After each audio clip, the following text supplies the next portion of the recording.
¿Alguna vez has sentido que tu espíritu se quiebra, que las promesas de paz y fortaleza se diluyen como arena entre tus dedos justo cuando más las necesitas?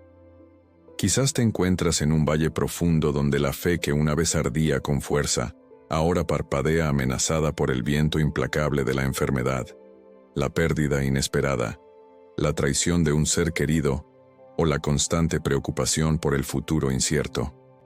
No estás solo en esa lucha silenciosa, en ese agotamiento que va más allá del cuerpo y penetra el alma. Muchos creyentes, como tú, se han sentido abrumados, preguntándose cómo es posible mantener la esperanza cuando todo alrededor parece derrumbarse. Pero hoy te revelaré una verdad profunda y transformadora. La verdadera fortaleza no es la ausencia de dolor, sino la capacidad de encontrar paz y resiliencia en medio de él, cimentando tu vida en una fuente inagotable de poder divino que está a tu disposición en este mismo instante. Prepárate para descubrir cómo, incluso en tus momentos más vulnerables, puedes edificar una inquebrantable fortaleza espiritual que te permitirá no solo sobrevivir, sino florecer en la adversidad. El problema que muchos enfrentamos no es la falta de fe en sí misma, sino la creencia errónea de que ser un cristiano significa una vida exenta de sufrimiento o que nuestra fe debe ser impecable para que Dios actúe. Nos han vendido la idea de una espiritualidad idílica, y cuando la tormenta golpea nos sentimos traicionados, como si nuestra convicción no fuera suficiente. Entendemos la fortaleza mental como una cualidad innata de ser fuerte, cuando en realidad es un músculo espiritual que se desarrolla ejercicio tras ejercicio, prueba tras prueba. Es la disciplina de la fe puesta en acción, no solo en los momentos de calma, sino especialmente cuando el océano de la vida se agita. Es reconocer que no se trata de nuestra propia fuerza, sino de la fuerza que Dios nos otorga para resistir, perseverar y aprender. Las Escrituras nos recuerdan que en nuestra debilidad, Él se perfecciona. Un concepto que a menudo es difícil de abrazar cuando la desesperación nos envuelve. Entonces, ¿cómo empezamos a reconstruir esa fortaleza que creíamos perdida? ¿Cómo transformamos la fragilidad en un acero espiritual? La primera pista, la más vital, radica en comprender que Dios no espera que lleves tus cargas solo. Él anhela compartirlas contigo, convirtiendo cada desafío en una oportunidad para profundizar tu dependencia en Él y experimentar una paz que excede todo entendimiento. Quiero que sepas que no estás solo en esta búsqueda de respuestas, que compartimos un viaje similar en la fe, y me gustaría que este espacio sea un lugar donde podamos crecer juntos. Cuéntame en los comentarios qué desafíos estás enfrentando en este momento, y si este mensaje te está resonando, por favor, permite que llegue a más corazones que lo necesitan. Uno de los mayores obstáculos para desarrollar esta fortaleza espiritual es un tipo de miedo paralizante que no se manifiesta como un susto repentino, sino como una erosión lenta e imperceptible de nuestra confianza. Es el miedo a la incertidumbre del mañana, a que las cosas empeoren, a no ser lo suficientemente buenos para Dios, o a que Él se haya olvidado de nosotros. Este miedo, como una niebla densa, oscurece la visión y debilita el paso. Pensemos en el viejo Santiago, un hombre de 70 años que había dedicado su vida al servicio comunitario y a su familia, pero de repente se encontró desempleado y con pocas perspectivas. El miedo a no poder proveer, a convertirse en una carga, lo carcomía. A pesar de su profunda fe de toda la vida, su mente racional le decía que no había salida. Sin embargo, un principio fundamental de superación nos enseña que el miedo a menudo es una evidencia falsa que parece real. Cuando indagamos en la palabra de Dios, encontramos que el Señor no nos ha dado un espíritu de cobardía, sino de poder, de amor y de dominio propio. La historia de Santiago tomó un giro inesperado cuando, en su desesperación, se arrodilló no para pedir un trabajo, sino para entregar su miedo. Recordó un versículo que le había confortado en su juventud. No os afanéis, pues, por el día de mañana, porque el día de mañana traerá su afán. Basta a cada día su propio mal. En ese acto de entrega no apareció un empleo de inmediato, pero sí una paz serena. La revelación no fue la solución a su problema, sino la comprensión de que su fortaleza no dependía de las circunstancias externas, sino de la quietud y la confianza en Dios. Esa quietud le permitió ver oportunidades que antes el miedo le había ocultado. El segundo obstáculo, igualmente insidioso, es la tendencia a ver el fracaso no como un maestro, sino como un veredicto final. Creemos que cada tropiezo en nuestro camino de fe o en nuestra vida personal es una prueba de nuestra inadecuación o de que Dios se ha apartado de nosotros. Imaginemos a Elena, una mujer que había iniciado un proyecto de impacto social, impulsada por una visión clara de fe, pero después de años de esfuerzo y sacrificio, el proyecto se vino abajo dejándola con deudas y una profunda sensación de vergüenza. En su mente, había fracasado no solo en un negocio, sino en su llamado. Se sentía como el agricultor que siembra con esmero y luego ve su cosecha arruinada por una tormenta inesperada. Pero aquí viene la revelación sorprendente. El fracaso no es lo opuesto al éxito, es parte intrínseca de su camino.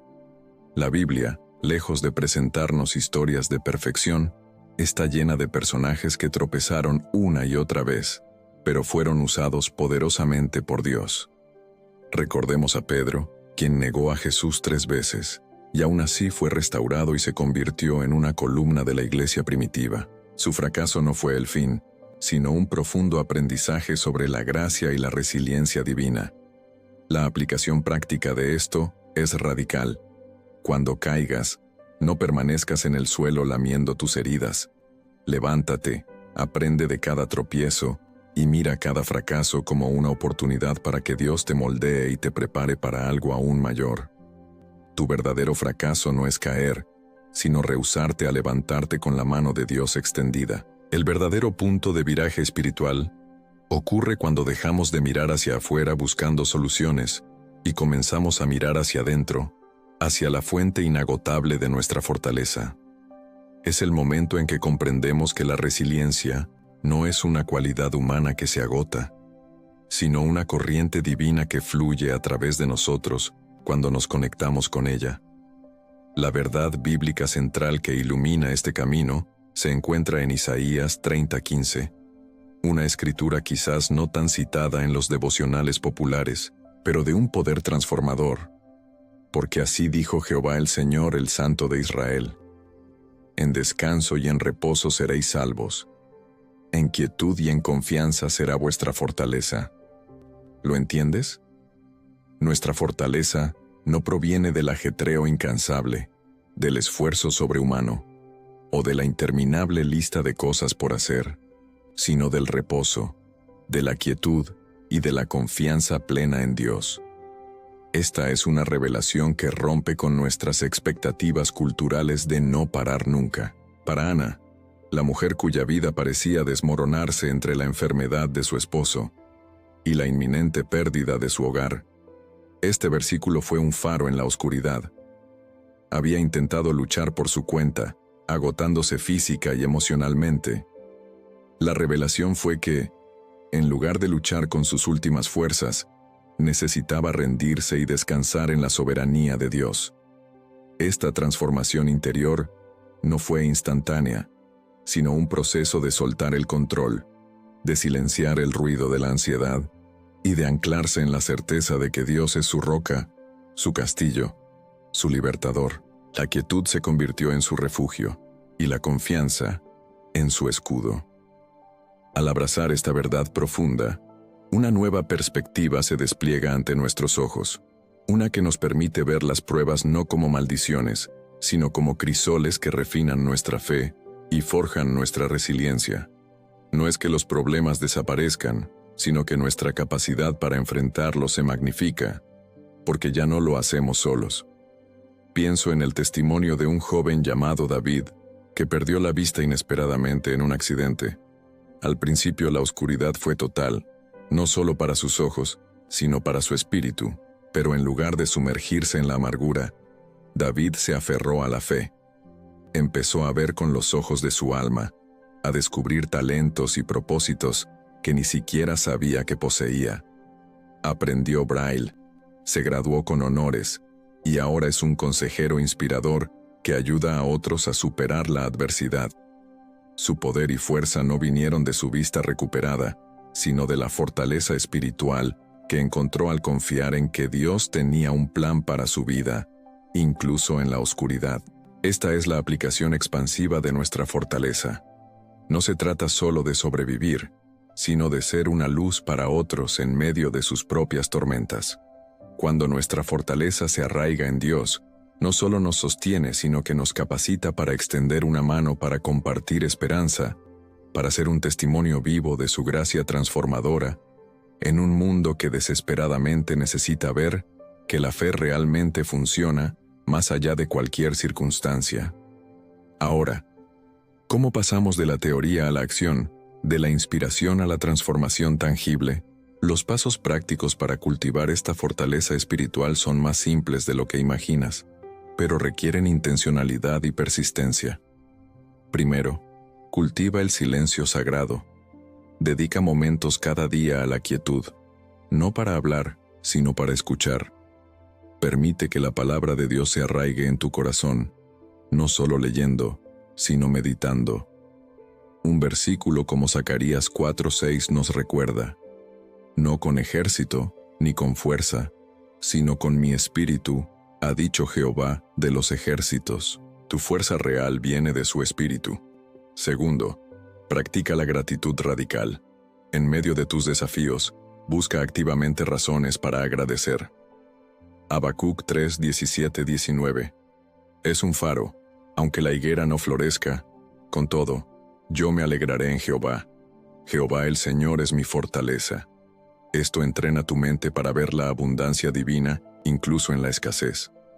Tercero, construye tu fortaleza interior a través de la oración constante, no como un monólogo, sino como un diálogo con tu Creador, entregando tus cargas y recibiendo su paz. La visión renovada es que puedes ser como un árbol plantado junto a corrientes de agua, cuyas hojas no se marchitan, porque tu raíz está profundamente anclada en la fuente de vida. Te invito hoy a dar un paso, a redefinir tu idea de fortaleza y a permitir que Dios sea el arquitecto de tu inquebrantable espíritu. Hemos recorrido un camino desde la fragilidad hasta la promesa de una fortaleza inquebrantable, una travesía que no es un destino, sino una consolidación continua de nuestra fe. La fortaleza espiritual no se construye de la noche a la mañana, sino gota a gota, día tras día, en cada acto de confianza, en cada oración silenciosa, en cada vez que eliges la esperanza en lugar de la desesperación. Es el resultado de permitir que cada desafío se convierta en un cimiento, cada lágrima en abono y cada victoria en un escalón. Tu visión de futuro ya no es la de una vida sin problemas, sino la de una vida equipada para enfrentarlos, con la confianza inquebrantable de que el Señor es tu roca y tu libertador. Él es tu fortaleza en quien puedes confiar. Imagina tu vida como un barco que, a pesar de las tormentas, está anclado a un puerto seguro. Esa ancla es tu fe en Dios, y ese puerto es su presencia constante. Es tiempo de abrazar la inmensa fortaleza que ya reside en ti por el Espíritu Santo, de levantarte y caminar con la cabeza en alto, sabiendo que no importa lo que venga, tienes un Dios que te sostiene. Queridos amigos, mi mayor deseo es que este mensaje haya encendido una chispa de esperanza en sus corazones. Si ha resonado contigo, te animo a que lo compartas con alguien que esté batallando, porque juntos somos más fuertes. Desearía mucho que te unieras a nuestra comunidad de fe, donde podemos seguir explorando estas verdades. Me encantaría leer tus testimonios de cómo Dios te ha fortalecido, o qué temas te gustaría que abordemos en el futuro, para seguir edificando nuestra fortaleza espiritual en Cristo. Caminemos juntos,